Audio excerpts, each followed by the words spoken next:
This week we're looking at a much despised verse, a verse in which Jesus makes a very exclusive declaration about himself.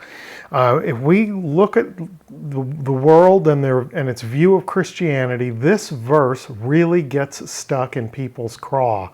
They do not like the exclusivity communicated in this verse.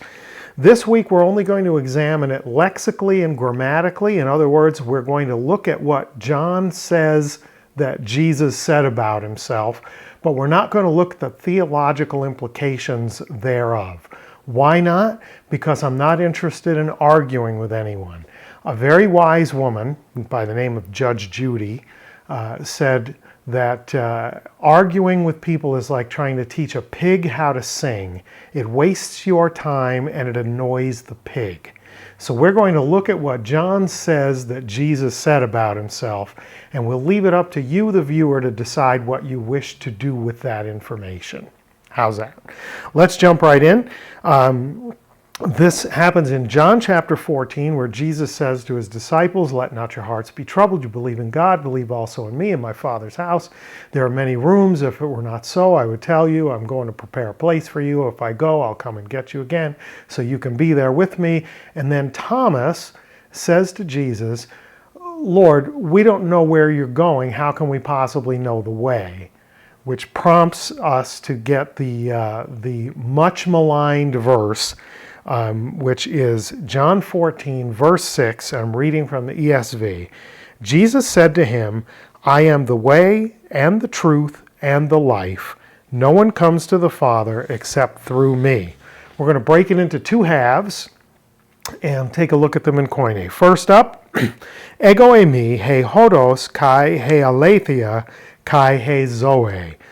I am the way and the truth and the life. So let's start with the beginning. It's always a good place to start. Ego eimi, I, first person pronoun, personal pronoun, I. Eimi, I am. So Jesus starts out with the first person singular, stative or equative verb, and the pronoun I am. And then he gives us three conjoined predicates nominative, three nouns that he equates with himself. So he says, I am these three things. And let's take a look at them. The way, he hodos. So the word hodos means a road or a path. It's the route from here to there. It's the way that you go to get somewhere. So that's what, when we use the word way in English, we sometimes substitute it for manner. Like the way you do this is, what we mean is the manner in which you do this is, but the word hodos is about a road or a pathway. It's like if you follow this goat trail around the mountain, you'll wind up at Heidi's grandfather's house. Ah, that's the way. Okay, so he says, I am he hodos, the way. Then he says, kai aletheia. Aletheia is truth. We've had it as a word of the week in the past. And aletheia means the manifestation or the description of reality as it really is without any spin or agenda. So we're not adding to it or taking away from it. The reality or the truth of a thing as it genuinely is, without spin, without favor, without omission. And he says, kai he zoe, and I am the life. All life that we've known on earth comes with an end, comes with death. Jesus talks about life here, and we'll get to this in just a moment, about himself as life that's not like the life that they've all known, inasmuch as it's life without end, unlike all other life that they've known that includes an end. So all three of these predicates nominative are articular. They all have an article in front of them. It is, he says of himself, I am the way and the truth and the life. Some commentators would use the phrase the preeminent article, and others would describe this as the article par excellence. In other words, this is the use of the article when the noun being modified is such that it has no comparison. It's in a class all by itself. Ne plus ultra. There's none like this one, nothing above this one. This is the pinnacle, the peak, the top. There's no way that compares to this way. There's no truth that's comparable to this truth. The life that you've known is not similar to this life. This is a class of life unto itself. It's the only one deserving of that name. So it's not just differentiating from other ways, truths, and lives. It's not just better than other ways, truths, and lives, but he is a way, a truth, and a life that stands alone without any worthwhile comparison. Which brings us to the second half of the verse. Let's take a look. Oudes erketai proston patera eme di emu. So oudes, no one. If it was talking about a thing rather than people, it would be nothing. But here we're talking about people.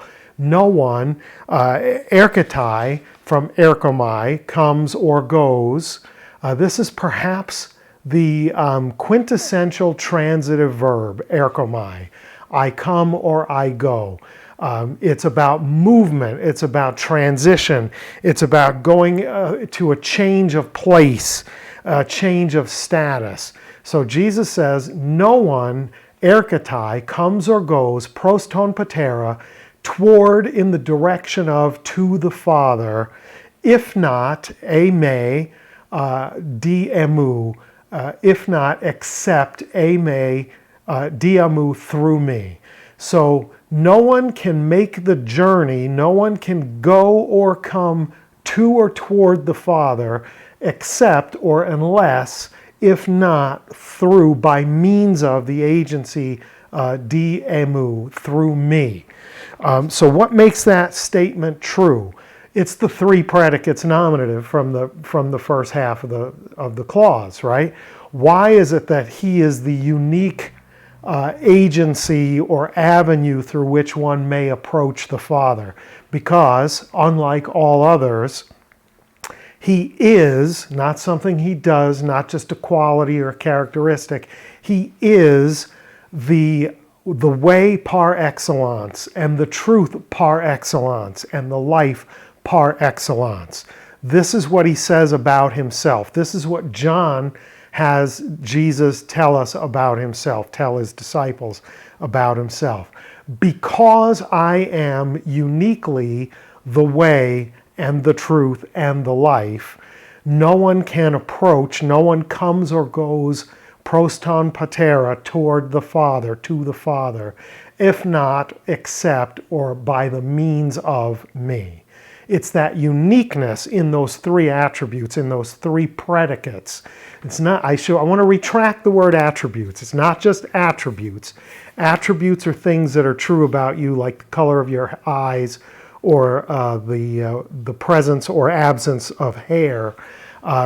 These predicates are using with the stative verb, with the equative verb eimi. These are what he is. He is the par excellence way. He is the par excellence truth.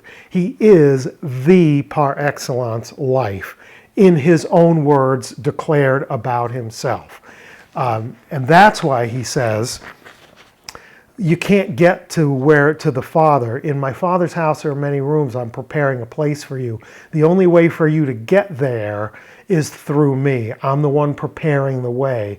I'm the one who is the way. I'm preparing the place. And I'm the means of access to my Father's house, in which there are many rooms, some of which are prepared for you. Pretty powerful stuff. Why does he presume this to be true? Because of the truth of these self-declarations. Is this, in fact, profoundly exclusive? I'm not here to decide that for you. But grammatically, And lexically, if we look at the vocabulary choices and the sentence structure, this is a profoundly exclusive statement. No one, without exception, comes or goes to the Father unless except or by means of me, says Jesus. Why? Because I am exclusively and uniquely the way, the truth, and the life. Very exclusive statement.